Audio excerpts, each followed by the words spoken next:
everybody, I do have credits for us. Let's see. Do they work?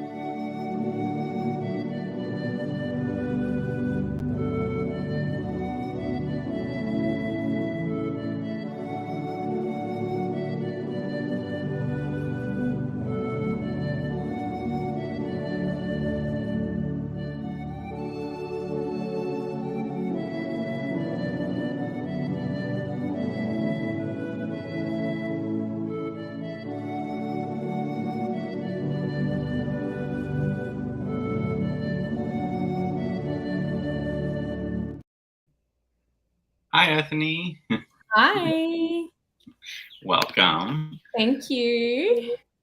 So for those of you who don't know, oh wait, I never put my lights on. I told you, lack of sleep is really getting to me. I mean, I'm there with you, so it's all good. So for those of you who don't know Ethony, she is the creator of multiple decks, including Penumbra, the Awakened Soul, and today we're going to be talking about her Muses of Tarot. Do you want to give us a little intro while I set up the external camera? Yeah, of course. So the Muses, about me or about you? Yeah. About me? Okay. Yeah. So I picked up my first tarot deck when I was 15. I bought it for myself while I was working in a New Age store in Fremantle, Western Australia. And I fell in love with the tarot then. And since then I now have a lot more than just one deck. I'm sorry if I cough, by the way, anybody. I'm still trying to get over this virus we had last month. So I did what a lot of students do. I read every book I could get my hands on. I tried to find decks that spoke to me. And then through another local store, I found a really good teacher. And then I took 4 more classes. I mean, I love taking higher education or adult education classes anyway. I love it. And then started my professional tarot reading life while I was working a corporate job for many, many years. And then when I moved, I started I started the business full time. And now I teach people all over the world how to read the cards. And I read for people all over the world. And yeah, I just was like, I want to have my own deck. So I just went out and did it. That's like something that is very me. I have my 3 majors in my zodiac, my astrological chart are all mutable, and they're all knights in the tarot. So like I just do stuff. Like I'm just like, and I might regret it later, but I'm definitely a risk taker. So I just go ahead and get it done. So, and the Muses of Tarot specifically came about when I was asked to speak at Reader's Studio, and I was, thinking, what can I present there that's new and different? And the Muses of Tarot came to me one afternoon, and I wrote like 5,000 words in one sitting. I mapped out the entire book. I had the whole, it didn't even start out as a book. It just started out as a presentation, but I mapped out the entire presentation. And then when I presented it at Reader's Studio, people were like, oh my gosh, are you going to write a book? Because I wrote your tarot court, and that kind of happened the same way, but it was at Newt's. And I was like, yeah, I guess so. And so that's how that happened. So I roll very much just like with the creative kind of flow and with the muses, right? Like if the muse is going, it's going. Well, and I love how you say the muses are a collective, right? So these 13 are just the ones that came through for you. And then there's others for other people. Because I started playing with the deck a little bit, and I had a 14th one come through for me. Ooh. You're giving me chicken skin thinking about it. Her name is Drakini.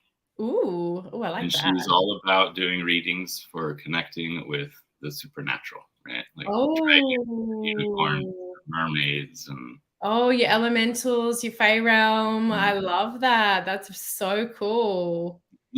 Well, welcome to the club, Drakini.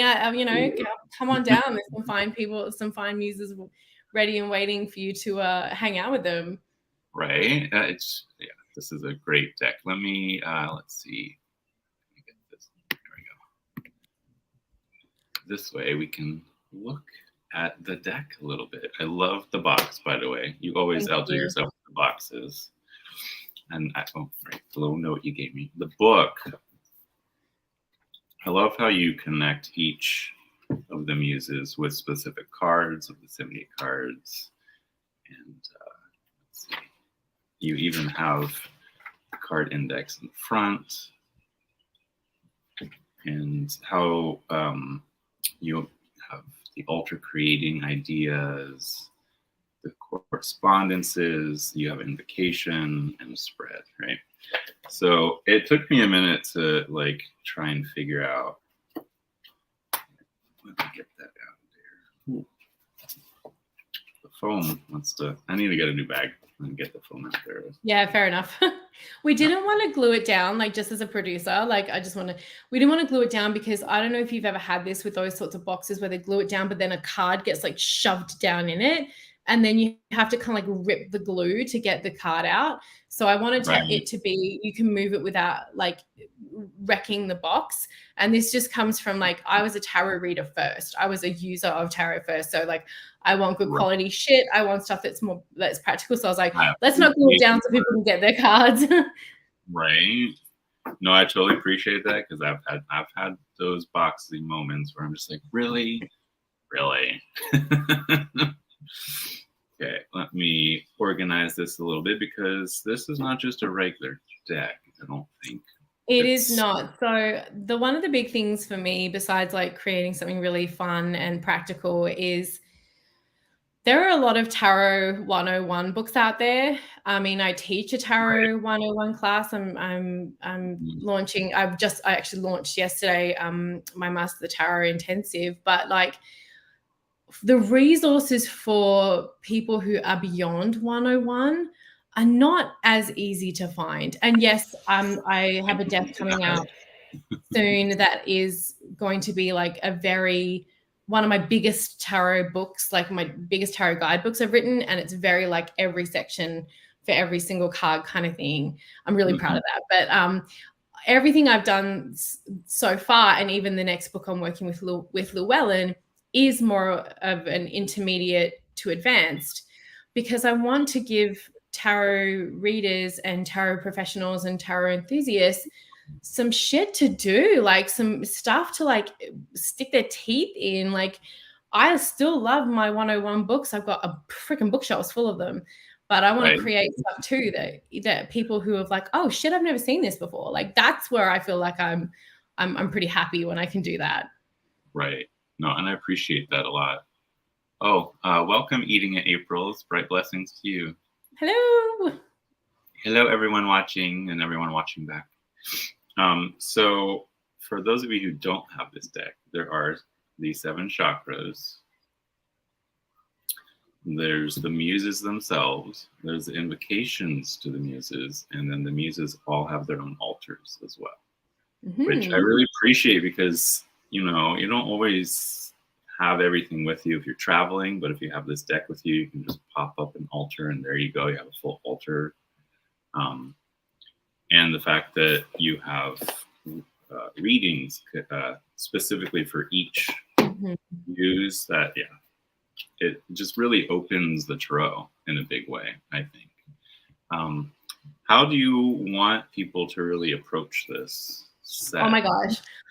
I am such an advocate for play. I think play is super important in every aspect of our lives. We can't take anything and everything too seriously. Otherwise, like, what is the point? There are so many different ways you can work with this. So the reason why there are those invocation and releasing cards and the altars is because I came to the tarot through the craft. So go back a bit, like before I found my first deck when I was working at the New Age store, I was discovering modern Wicca and modern witchcraft. And one of the sections in a lot of books I'm sure many people have seen is like, find a tool, you know, which is divine, you know. So we had a lot less back then, by the way, everyone. Like now it's like it's a little right, but we definitely had like, you know, find a divination system that works for you as a witch, and I still think that's a great piece of advice. And they recommended, there was like the runes, the tarot, and I believe like pendulums. And that's how I was like, oh, the tarot. So there's the ritualistic aspect of it, because I do come to most of my tarot readings, especially those I'm doing for my clients, from a space of, this is sacred space. I'm holding space for you. We are here to co-create with the universe. This is what we're doing. So I like that idea, but I know that not everyone does that. But you can still play with that. Maybe you've never done that before. And then I really love the chakra cards, because every symbol in those cards, every symbol in every card that I've ever created, except for the penumbra, because that was Eris's art.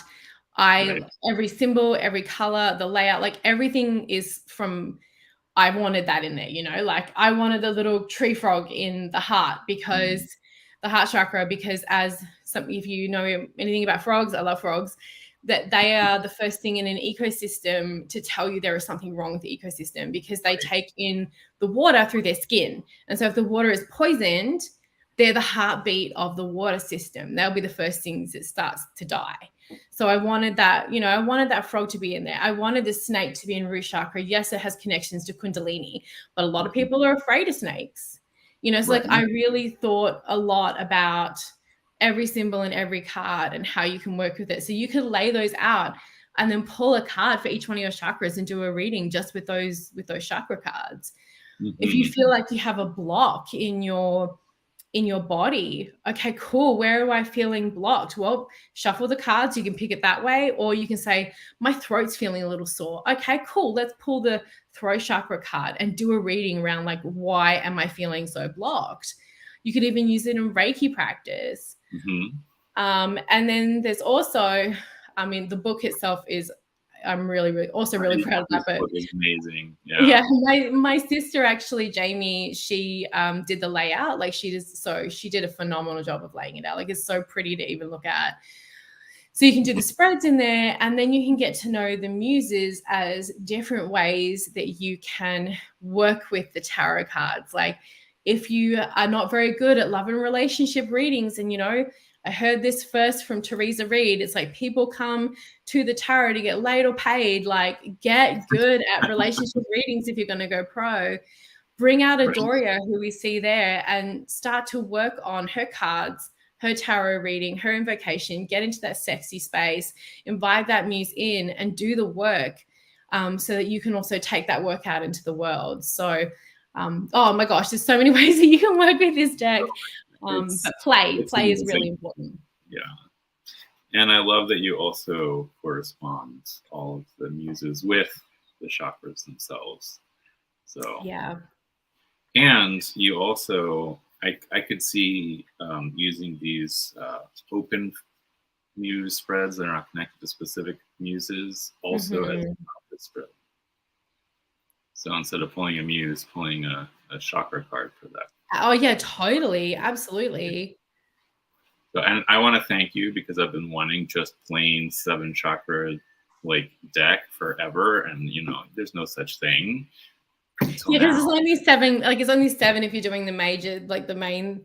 So no one's really going to print like just 7, but you get this as an addition, so you can use them in any of your workings, that you're doing. And I appreciate that. So this deck is more like 2 decks in one, in a way. Right? And as far as the muses go, you could shuffle the 13 cards and pick it out, or you could be more, what's the word I'm searching for? Brain fart. Like you can pick the specific type of muse. Oh, like you can pick it more consciously? Yeah, exactly. Yeah. So, should we go through and? Yeah, let's do it. Yeah, let's do it up. So we got Adoria. Yes. Her very pink altar. I love it. Pink, red, and white, and a little bit of purple there, because, purple is, first of all, my favorite color. So you're going to see purple in fucking everything I do, because it's part of my logo and I love purple. As it should be. As it should be, yeah. But she's got, roses in her hair. She's got the yoni. She's got love hearts. It's very much around heart space. And like your sacral chakra, right? Your pleasure center and your reproductive center and your heart. So that's why all those colors are for her. We'll put the invocations aside for now so we can just focus on the imagery. And I will see this. There we go. And I'll just flip. So the next one we have Brujelia. Brujelia. Yes, I the love muse. the map on the altar. Thank you. Yes. Yeah. She is the muse of the crossroads. So if you are coming to a decision, a big space where you have to decide what you're going to do next, she is, going to help you find your true north. She's going to help you navigate that. That's why she has that compass, the road, the stairs, the maze in the background behind her as well. So she's all about helping you hold that space in finding that. I love that. Crisella. Oh, I love that chunky crystal she's holding. I know, I want it. I want it so bad.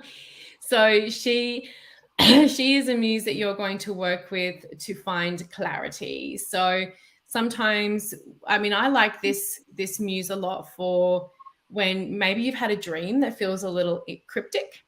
And you're like, why did I have that dream? Like, what did that mean? Or why did I find a feather? Like maybe you know that your communication with your guides is you find a feather. For me, it's ladybugs. Like when I see ladybugs, I know spirit's trying to get my attention.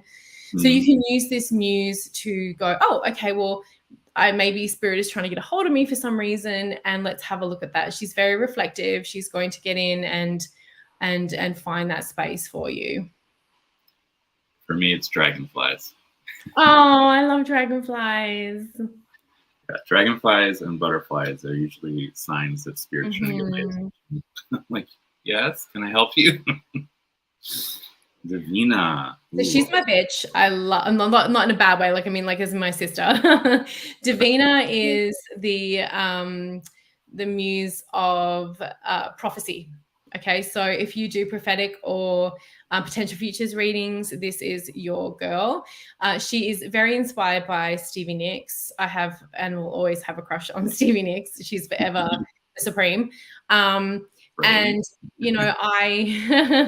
I do a lot of predictive readings, and so I wanted to have her be the muse that'll help you see into the potential futures. Right. Oh, I love this image. She definitely jumped out at me as someone that I need to work with. So this is Delorium. She is the muse of grief readings and sadness and loss. So not everyone wants to sit in that space, but, sometimes we need to sit in that space of like really allowing those emotions and those hard things come up, or honoring our ancestors. So you could be doing ancestor work, or you can be working through and working with a safe vessel for your grief space. I want to add this skull to my collection. I know, right? Like some of the crystals. I want her dress and her hair. Oh, that hair. Yeah. Yeah. Epiphany. So she's for your problem solvings. Yes, maybe you need to do a SWOT analysis for your workplace. You want to have a look at why a project is stalled or why you're not getting anywhere, which is why we've got all those lovely light bulbs on her altar card. Elephant is like, the Lord Ganesha, a lovely nod to that Hindu god. This is definitely the one who's going to help you solve problems, solve puzzles in your life, and get the Rubik's Cube. And that's the thing, like, we can have all these beautiful, I'm very much like, she's got coffee on there.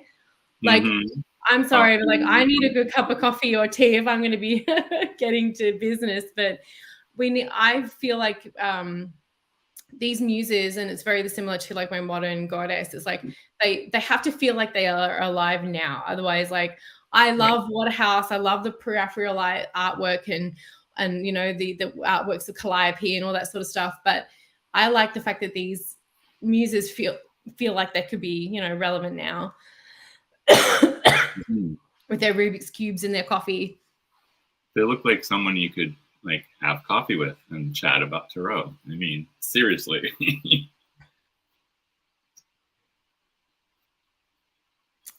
So holistics. Again, I'm so sorry for coughing. Oh, no problem. She is the Tarot Muse of Healing readings. So whether it could be healing mind, body, and soul. You know, a lot of people use the tarot, and it's becoming more and more prevalent as a way to, well, they incorporate it in the healing practice. So she's very much holding that space, whether you're a massage artist or a Reiki professional. I mean, I even have a student of mine who's a hairstylist and tarot reader. So she'll do your hair, which absolutely is healing. Like, you can't say that, like, and a lot of people like love doing their hair and feeling good about themselves. That's glamour magic. And then she'll do a reading for them. And I'm like, that is amazing. So she's healing on every single spectrum of readings. I need to work with her, because yesterday I found a space where I can give readings and do acupuncture. Like, ooh, where do I sign up? That's so cool. That's so cool. Yeah, and she has that beautiful tree. She is the tree, right? That muse is the living tree. Tree of life. I love all the healing things on here. Yeah, so aloe vera, echinacea, ginger. The aloe. Yeah. Oh, yeah. So beautiful. Thank you. Like I said, everything was thought well through. I can tell. I mean, all of your decks are like that, where every little nitpicky little thing is thought out. I mean, I try. I mean, I'm sure I've made mistakes before, but I do try to put. You're human. You know, thought into it. So this is Lolia, and this is when you feel like the universe is just like playing just a joke on you. You know, like sometimes you're just like, what the fuck? Like, you know, like this is also for when there are people maybe gossip or pretending to be something that they're not, removing of the mask, which is why she has the mask there, and the carnival ride and the tickets. It's like, okay, we're going to try and get beyond that and underneath it. But she's also a little bit of the muse of like the universe just pulled the rug from underneath me. I need to sort of look at things from a really different perspective. And I love that each setting has specific crystals on the altar. Like I said, you've thought about every little detail. And it's all in the book too. So the book tells you every crystal that's on there and all that kind of stuff too. One of my favorites, Lux, the Tarot Muse of Prosperity and Money readings. Yeah, you know, so people always want to know about getting paid. And so we have this coin dress with cash and honey and bees, which are my absolute, I love. And she will teach us all the things, because I don't know about you, Jonathan, but I definitely have, I still find that as a spiritual community, we have some really interesting hang-ups around money. And working with her can be a way to definitely get through that, but also to, you know, help your clients or your friends or whoever you're reading for. Right. No, there's definitely a thing where someone who's very spiritual has a hard time asking for money. I know for myself that, like, it took forever for me to actually charge for my readings, because I just didn't feel worthy of it somehow, even though I know I am worthy of it. But at the same time, it's like the idea of money, a lot of spiritual people think it's not spiritual, but that's not true. Yeah. Right? It is an energy exchange. It's just a different form of energy, right? And I think working with Lux would definitely help me personally and anyone watching, I think. So something else that I find, like, there's two little things I want to add on to that before we kind of move on, if you don't mind, is I find, like, because I don't have a problem sitting in space and asking for money or getting paid up front or, you know, charging, I have had a lot of shit for it. So there's a lot of people trying to make you feel bad about it, Right. because, you shouldn't be charging because you'll lose your gift and blah, blah, blah, blah, blah. I'm like, well, I mean, if my bills You're could get also not paid in supposed to. another way, then You're not giving it away for free, so yeah. So there's definitely that. And then I found through teaching a lot of students over the years that a lot of readers give too much, so because they're like, there's no set kind of standard. Like you can know when you go, say, to a dentist or a lawyer or whatever, it may be, if you're going to get a senior partner in a law firm, absolutely they're going to cost more than, their junior graduates. But you right. can get like a scale, right? Like $350 an hour, for like someone who's quite senior up. Tarot readers can charge whatever the fuck they want. You can charge $1, you can charge nothing, you can charge hundreds, you can charge thousands. Like there is nothing. So there's this like no sort of point of like how much we're meant to give for that exchange, if that makes sense. So Right. a lot of people give and give and give. A lot of readers just like overgive. And that's something I've had to help coach a lot of my students. I'm guilty of that. I did it a lot in the beginning, hey, like a lot. But I've gotten much better with my boundaries around energy and money, because it all boils down to self-worth. Right. Well, I mean, for me, like the acupuncture is like there's a set rate for acupuncture, and you look across the board, and there's like a very narrow margin. You could be at the bottom end or the top end, whatever. But with reading, it was just like I looked to see what people were charging, and it was so all over the place. Mm-hmm. And then it's like I charge for half an hour and then give them 45 minutes. I'm like, what am I doing? It's just, yeah. You need to have a 5-minute warning bell, Jonathan. Timer. Yeah. Yeah, I always do the 5-minute warning. I'm like, oh, we're, just letting you know, we're coming to our 5-minute near close. Mm-hmm. And then we can those last questions that you have. Yep, totally. Get that little timer. I need to get a timer. Actually, I have my phone. I just need to start using it. Oh, this is another one that I love. So Miravalli, she again, I want her dress, I want her hair. So this is for the person who does self-reflective readings. So a lot of people do their own journaling. They'll pick a card in the morning or the afternoon. This is very much like, what does Spirit have to show me? What is it? Something that I need to know for the day. This is all that self-reflective and self-development work that is done with the tarot. I love the amount of mirrors on her altar. Yes, she has, and there's some interesting work that comes up when you start having to face your own reflection and love your own reflection and work with that. It can be intense. That's what I used the tarot for at the beginning, because like you, I got my first tarot deck. How old was I? I think 13. My aunt gave me the one JJ Swiss, which I had no idea how to use.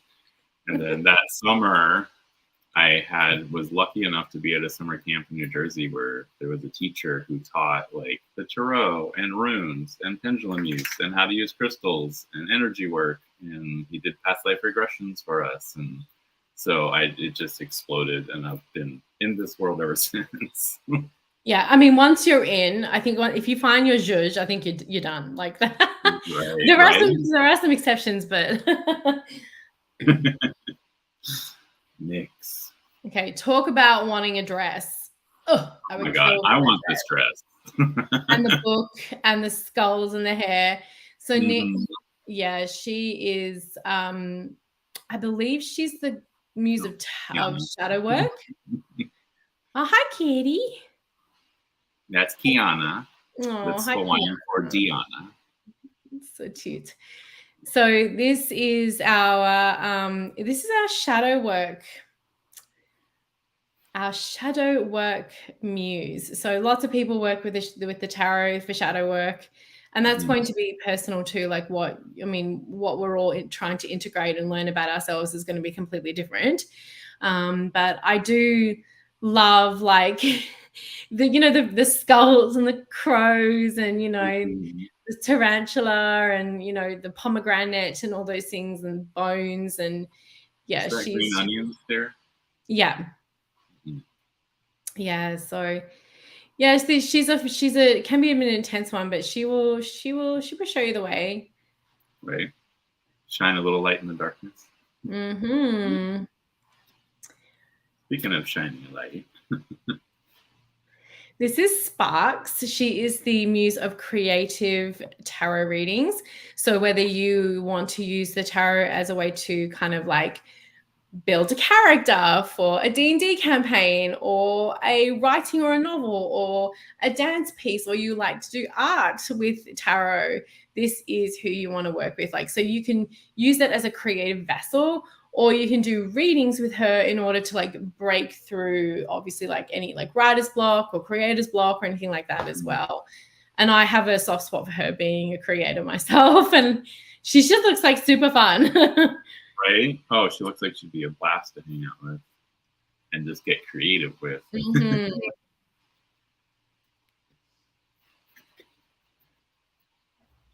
And our 13th.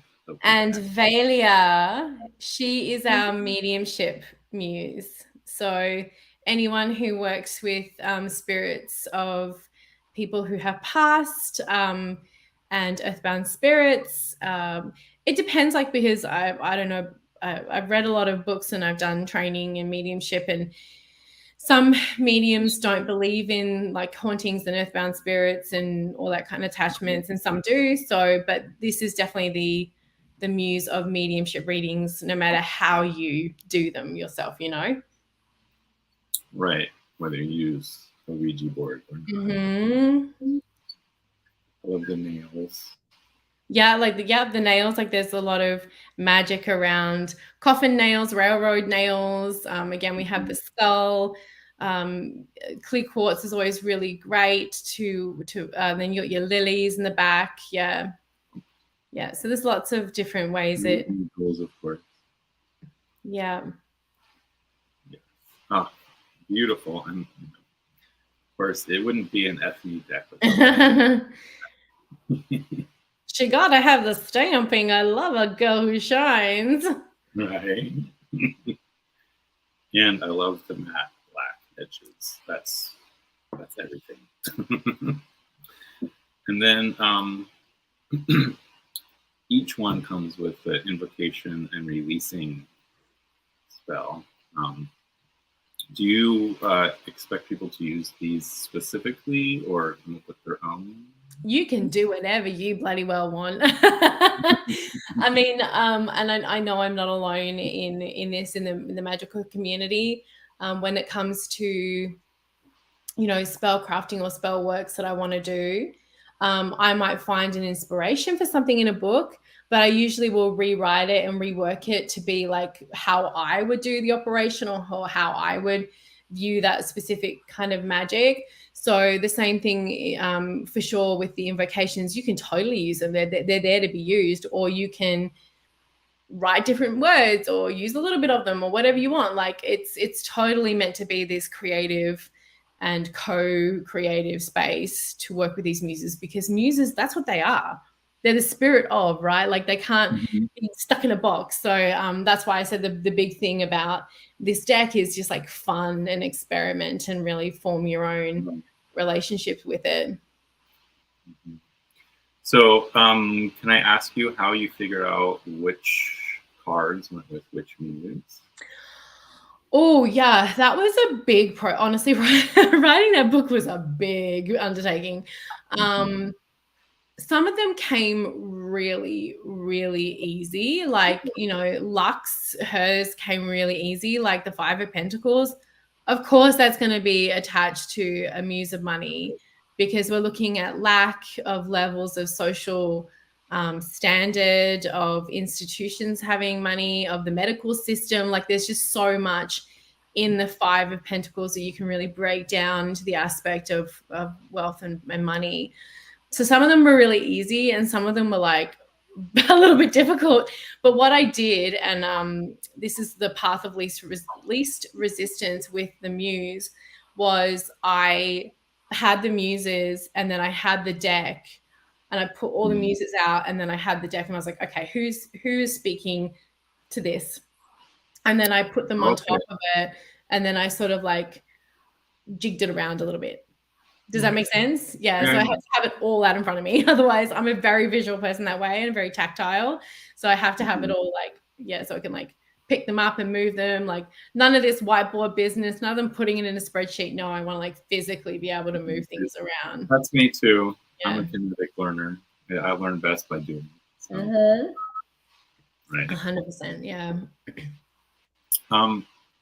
Do you have a specific tarot deck that you pair with these? Oh yeah, that's a really good question. I unfortunately have this thing, John. Oh, I'm still here. Oh, that was a hiccup. Did I freeze? Oh, you froze for a split second, but you're back. Yeah. I see you. I hear you. Okay, cool. So I have this thing where I unfortunately. Oh, hopefully it comes back. Am I back? Yeah, you didn't go anywhere that time. Internet makes life easy, right? Yeah, right. Am I back though? Yeah. Oh. Yeah. I think we're delayed. So I have a lot of tarot decks. Okay, cool. Well, we'll do what we can. I have a lot of different decks. So for me, I tend to move my working decks out seasonally at the equinoxes and solstices. So because I feel like some decks have their own like vibe for the season. So I tend to pair them up with anything that I'm working with. But I definitely, the Modern Love Tarot, that's a shoe-in with, Adoria. But also the Modern Love Tarot can be used for anything else. The Penumbra for me leads into that elemental ancestor space for sure.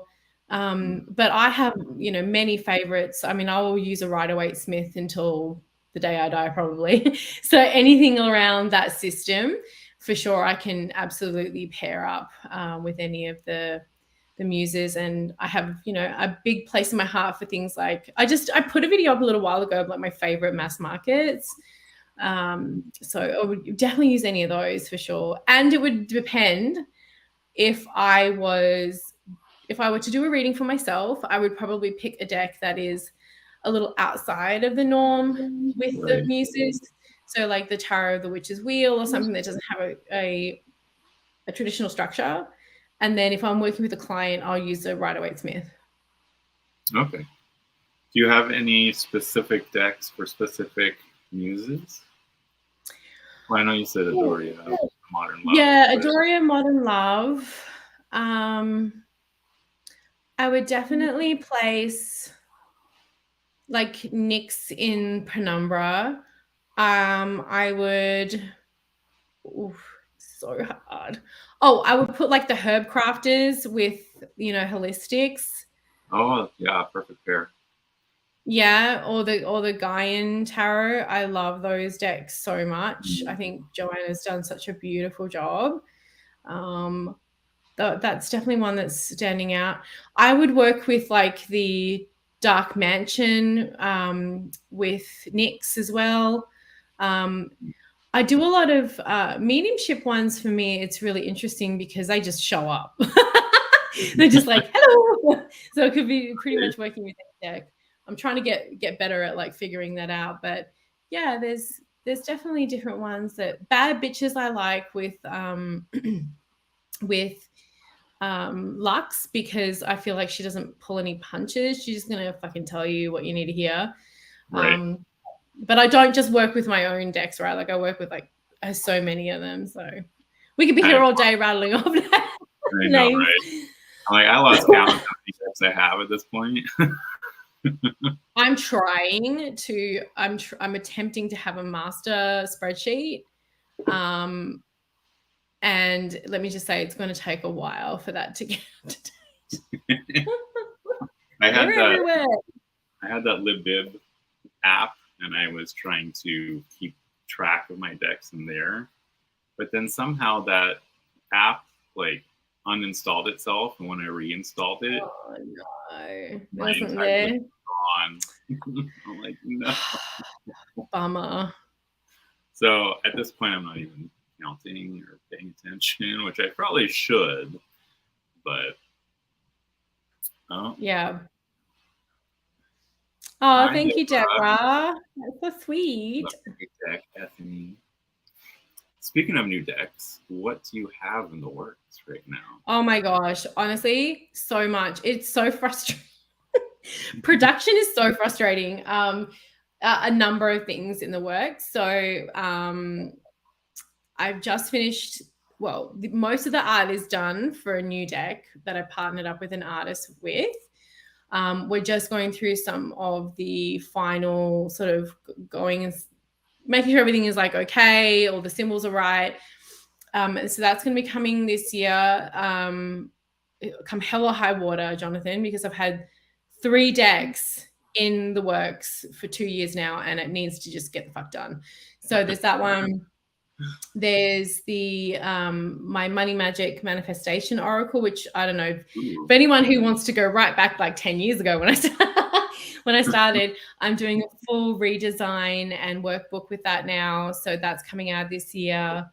And my inner wisdom tarot, which is going to be the one, a very Rider-Waite-Smith inspired deck, and it's going to have a very nice guidebook with lots of information. So those 3 for sure. And I'm currently writing my second book with Llewellyn. It's a tarot book, and that'll be out in 2024.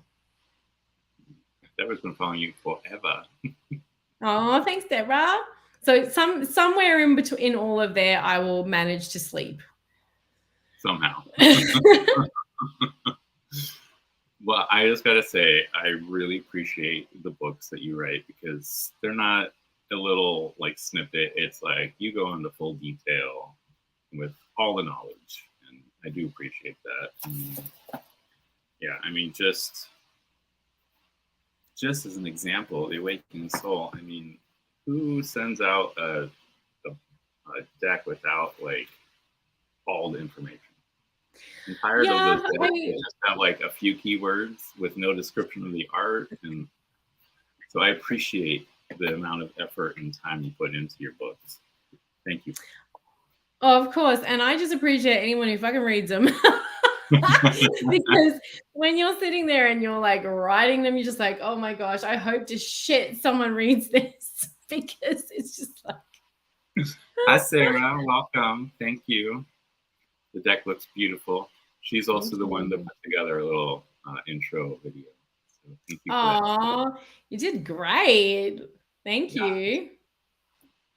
It's a beautiful video. Anytime I need a thumbnail or a video, I just say, Sarah. She bangs it out like right then and there. I'm like, okay, thank you. We love people. We love Sarah, and we love people like Sarah who we can go and get stuff from, and it's amazing. So, right. She has a deck herself, the Entanglement Tarot. I don't know if you've seen that one. The hexagonal one. Sorry, the Entanglement Tarot? Mm-hmm. I don't think I have. Maybe you'll have to send me a link. Okay, will do. Yeah. Yeah. And it actually got nominated for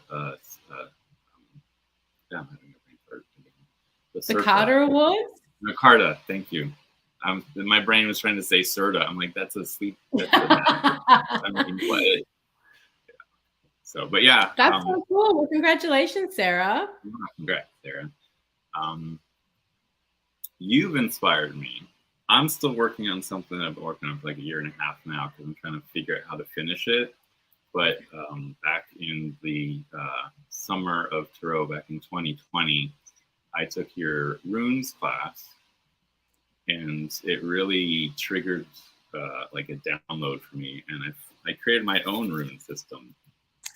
Yay! I love that. And because, like you said, because it's, I felt like there was another layer needed for tarot reading sometimes, where you just like you feel like you need a little extra, but you don't want to like pull out extra cards.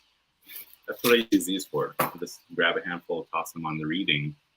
Amazing. And each of the runes are double-sided. So you got the light side, which in this case is water, and the dark side, which is cups. Oh, that is so cool. And then, of course, I have sun and the moon. That is so rad. What a great idea. all-seeing eye with the spiral. So I try to pair things up that seem to make a lot of sense, like the healing staff with the scythe. That is so cool.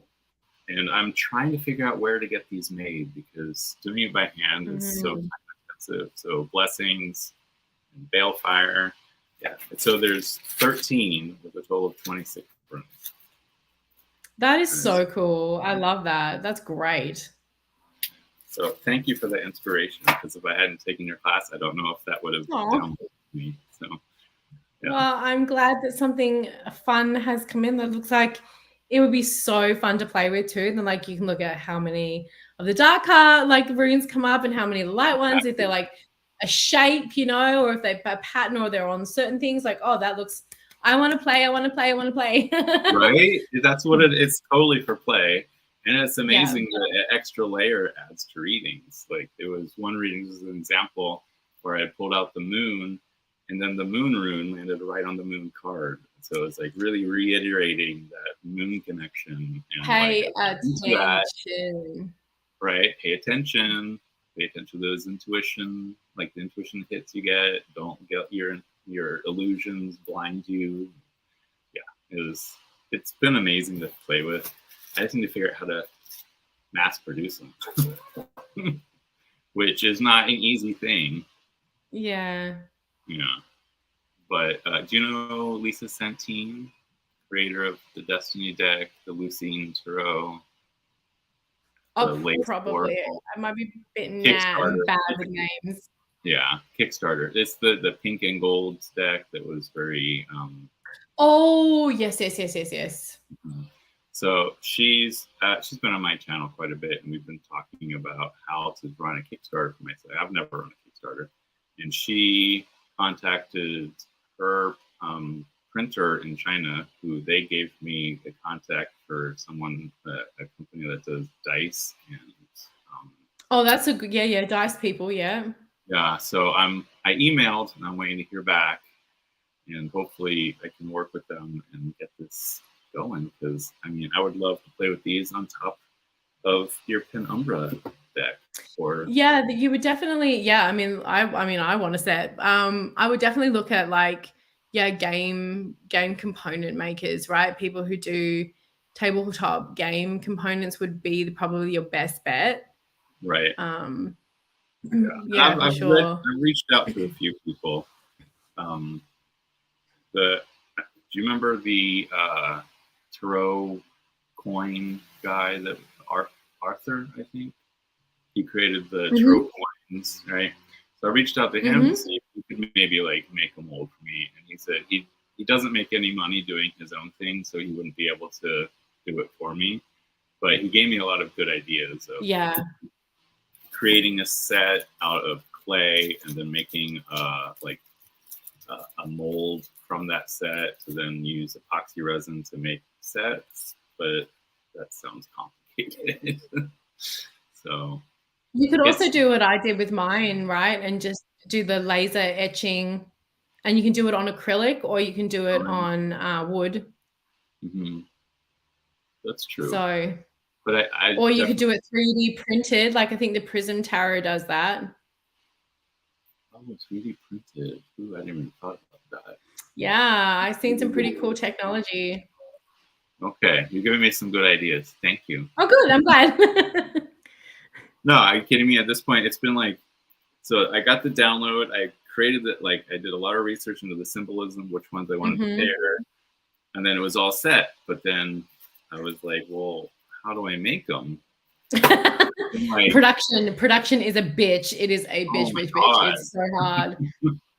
I was trying to make them by hand at first, but every time I mailed them, because I live in Hawaii, the varnish would like meld together, so people would have to take cameras to break them apart. And like, I can't sew them like that. So. Yeah. So maybe the wood etching or laser etching on acrylic or 3D printing might be the way to go too, because it's a lot less. It's more cost effective than trying to get a mold done. Because your files can be saved somewhere safe, and then you're not having to like physically worry about molds going going missing anywhere and yeah, totally. And you can do more than one at a time versus like having one set of, you know, your runes drying in resin or whatever it may be, and then you're kind of stuck, you know. Totally, I totally get that, because you know, one of the variations I did was these weird. They're just stuck in resin, like epoxy resin, and they're just these like big blocks. I'm like, I can't use these. They end up like laying on their side instead of actually. Yeah, because they're big fat. They really, yeah. Yeah. So it's been a process, to say the least. So. But you'll get there. I believe in you. I know. I'll get there eventually. It's just all the hoops, right? And everything has hoops to jump through. Do you have any idea when your next deck will be available? Ooh, that is a really good question, and I so wish I could tell you, because I want to know too. I think we're looking at like a May this year, so late spring. So not too long. Mama I've got a lot of writing to do. It feels like the same year that I came out with the Muses of Tarot, the modern goddess, and the modern love. Like that year was bonkers, and it's going to be this. It's going to be the same. But the end of that year, I was like, why did I write 3 books this year? It was crazy, but I think it's going to be another one of those years of getting these projects that have been like in the production works, whether it's been like working with the artist or, you know, trying to get the writing done.